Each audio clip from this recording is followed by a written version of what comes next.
I think that you all are safe and sound at your homes with your guardians. Definitely, this is very difficult time for the world and for the India also. But in this difficult time, we have to do something which will be special for us. We can't quit our studies. We are very courageous. So it is our duty and it is our morality also too that we continue our studies and we start our studies. So the school has decided that school will provide online classes to all of you. So today I am going to start civics for class 10th, and today I will teach you chapter 1st of civics, power sharing. One thing is more important, that what is power sharing. एक मेरी बात को ऐसे समझने की कोशिश करें आप लोग कि पावर शेयरिंग क्या होती है. What is power sharing? Power sharing means शक्ति का विखंडन. जब किसी भी व्यवस्था को चलाने के लिए एक चीज की आवश्यकता होती है, एक मैनेजमेंट की जरूरत होती है. और मैनेजमेंट को कैसे किया जाए कि सारी चीजें everything run smoothly and without any friction.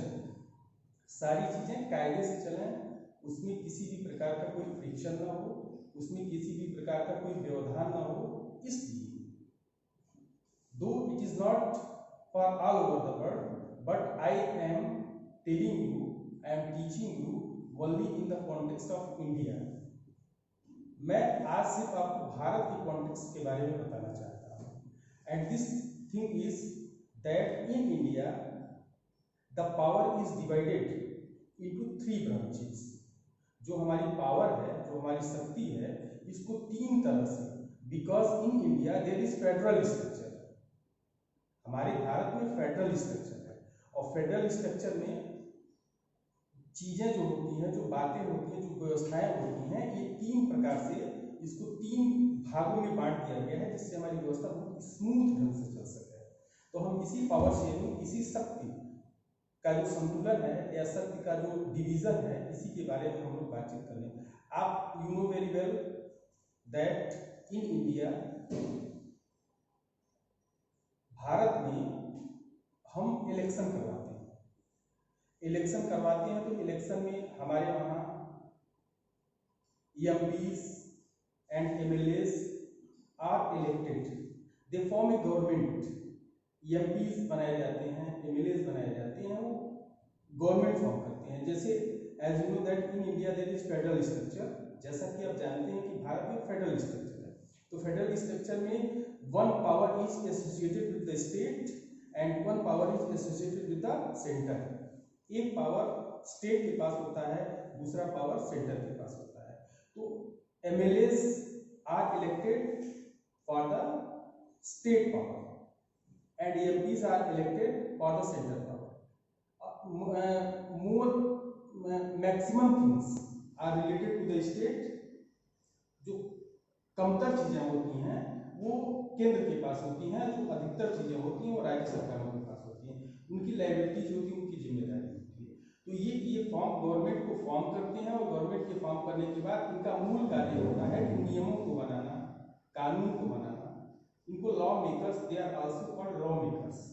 इनको लॉ मेकर्स भी कहा जाता है. द सेकेंड, जिसको हम कहते हैं एग्जीक्यूटिव. एग्जीक्यूटिव मीन्स हिंदी में उसको कहते हैं कार्यपालिका. अब ये नियम बन गया, कानून बन गया, व्यवस्थाएं बन गई, लेकिन वो एग्जीक्यूट कैसे होंगे, उनको लोगों के सामने प्रस्तुत कैसे किया जाएगा, या उसका अनुपालन, उसकी प्रैक्टिस कैसे करवाई जाएगी. So for this executive has been made. Executive बनाएंगे. ये एग्जीक्यूटिव काम करती है अंडर द गवर्नमेंट, गवर्नमेंट के अंडर में काम करती है ये executive. And the third part of this structure is judiciary. Judiciary is completely free, judiciary पूरी तरह से स्वतंत्र होती है। जुडिशियरी पर किसी का कोई हक, किसी का कोई अधिकार नहीं होता है। लेजिस्लेचर का ना तो कोई राइट होता है उसके ऊपर, ना ही उसके ऊपर कोई राइट होता है। एग्जीक्यूटिव का ये कंप्लीटली फ्री होती है, ये हमको न्याय देने का कार्य करती है। इस तरह से हमारे भारत में लेजिस्लेचर, एग्जीक्यूटिव, जुडिशियरी, ये तीन part work together to manage the whole management of the country. पूरे मैनेजमेंट को मैनेज करने के लिए ये पूरी तरह से अपना काम करते हैं। But only one part is also which is called media. मौखिक रूप से एक पार्ट और भी होता है जिसको हम मीडिया कहते हैं। हालांकि media is not a legal part, media is not a legal part of this classification, but in democracy media is very important because it reveals, it shows the characteristics, the qualities, the demerits of legislature, of executive and of judiciary। जो media होता है वो legislature में क्या demerits हैं, क्या merits हैं, वो एग्जीक्यूटिव में क्या मेरिट्स हैं, क्या डिमेरिट्स हैं, जुडिशियरी की मेरिट्स हैं, क्या डिमेरिट्स हैं, इन सारी चीजों को उजागर करने का काम करता है। So media plays a very important role in democracy, so it is called the fourth pillar of the democracy. इसलिए इसको डेमोक्रेसी का फोर्थ पिलर हम मानते हैं। The other matter is that what is the real duty of media? The real duty of media is to reveal everything which is wrong, which is right, which is real, which is unreal, which is merit and which is demerit. Now I am going to explain these parts separately. What are the works of these parts? What is the work of legislature? Legislature का क्या काम है? It is said that in democracy the government is of the people, for the people. Democracy में ये कहा जाता है कि ये गवर्नमेंट जो होती है वो लोगों की होती है, लोगों द्वारा होती है। Elections are held for what? To elect the representatives of the people. चुनाव होते हैं रिप्रेजेंटेटिव्स को चुनने के लिए। ये representatives represents in state government और central government the population of their area. जो उनकी एरिया की पॉपुलेशन होती है उसको वो रिप्रेजेंट करते हैं और जनता की बातों को जाकर के विधानसभाओं या लोकसभाओं में कहते हैं। They are also responsible to make the law for the betterment. इनका ये भी काम होता है कि ये जाते हैं तो बेटरमेंट के लिए रूल्स का निर्माण करते हैं, नियम बनाते हैं और इन नियमों को ये एग्जीक्यूटिव को देते हैं। एग्जीक्यूटिव को बताया जाता है कि आपको इन नियमों पर चलना है। So we can say that legislature or parliament is the most powerful, most important institution in democracy. जो डेमोक्रेसी है उसमें जो लेजिस्लेचर होता है स्टेट का या जो सेंट्रल का पार्लियामेंट होता है, ये सबसे ज़्यादा पावरफुल इंस्टीट्यूशंस होती हैं। इनसे ज़्यादा पावरफुल ना तो जुडिशरी होती है, इनसे ज़्यादा पावरफुल ना तो एग्जीक्यूटिव होती है। सबसे ज़्यादा powerful, why they are so powerful, they are most powerful, because they represents the people. The real motto of the democracy is that the government is formed by the people for the people. This is the motto of the democracy. Democracy का ये मोटो है कि लोगों की सरकार लोगों के लिए होती है, लोगों के द्वारा बनाई होती है। और why they are more powerful, most powerful? They are most powerful because they represents the people. They are elected by the people. वो लोगों के द्वारा चुने गए होते हैं। वो लोगों के द्वारा चुने होने के नाते it is supposed that they are the real voice of the people of their area. जो उनकी एरिया है उस एरिया के लोगों की वो रियल वॉइस है। इस नाते so the parliament and the legislative assembly both are most powerful. Legislative assembly is most powerful in the state and parliament is most powerful in the center. The real duty of the legislature in state is to make rules. The same thing in the center also, that the main duty of the parliament is to make rules. For what and for why? क्यों और किस लिए? To manage everything in a proper way. Next, what is executive? Executive क्या होती है? Executive का मतलब होता है कि किसी भी चीज को execute करना, किसी भी चीज को प्रैक्टिस में लाना।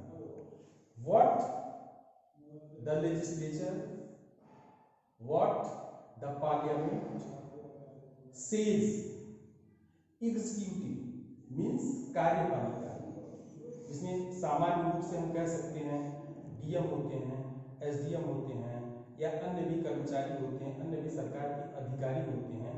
दे are the parts of the executive. ये उस एग्जीक्यूटिव के पार्ट होते हैं, उस एग्जीक्यूटिव के अंग होते हैं। इनका काम होता है कि सारी व्यवस्थाओं को संचालित करना, सारी व्यवस्थाओं को मैनेज करना। इस तरह से जैसे as example we can say that the head of the government, what the head of government says, that should be executed by the district magistrates. जब हेड ऑफ द गवर्नमेंट कहता है in centre it is, in centre he is prime minister and in state he is chief minister. जो वो बातों को कहता है उसको वो अपने डीएम से कहेगा और डीएम की जिम्मेदारी होगी कि डीएम की जिम्मेदारी पूरी एक डिस्ट्रिक्ट की होती है, उस पूरे डिस्ट्रिक्ट में अपने कर्मचारियों के माध्यम से, अपने अधिकारियों के माध्यम से उसको एग्जीक्यूट कराएगा। The third judiciary, in general sense we can say that judiciary is also a supreme part of the democracy. आपको कोई प्रॉब्लम है, आपको कोई समस्या है, तो पहले जो मोनार्ची होती थी या राजतंत्र होता था उसमें राजा ही सब कुछ होता था। राजा ने कह दिया इसकी गर्दन काट दो, काट दो। राजा ने कह दिया इसको इतना सोना दे दो, दे दो। Matter was that what was right and what was wrong, क्या सही था क्या गलत था, इस पर कोई विचार नहीं था। लेकिन आज की डेट में everyone has a right, what is just, हर व्यक्ति को इस बात का अधिकार है कि क्या सही है। तो ऐसी परिस्थिति में एग्जाम्पल के लिए हम ऐसे कह सकते हैं कि दैट किसी भी चीज से हम सहमत नहीं है, सरकार ने हमको कह दिया और मैं समझता हूँ कि वो चीज़ गलत है, तो हमारी कौन सुनेगा? ऐसी परिस्थिति में we go and take shelter to the judiciary. हम जाते हैं और सेंटर लेते हैं जुडिशरी के पास। हम अपनी बात को जुडिशरी से कहते हैं। जब जुडिशरी से अपनी बात को कहते हैं तो जुडिशरी हमारी बातों को सुनता है, हमारी बातों को समझता है। यदि हमारी बातें सही हैं तो मानता है, और गलत है तो हमसे कहते हैं नहीं आप गलत कह रहे हैं। तो डेफिनेटली जुडिशरी एक ऐसी चीज है जो हमको इस डेमोक्रेसी में, जिससे हम न्याय की उम्मीद कर सकते हैं। So this is judiciary most important part of this federal structure, this power, this government, this power sharing. And another, the most important thing I have said to you before, that though media is not a legal part, media is not a legal part of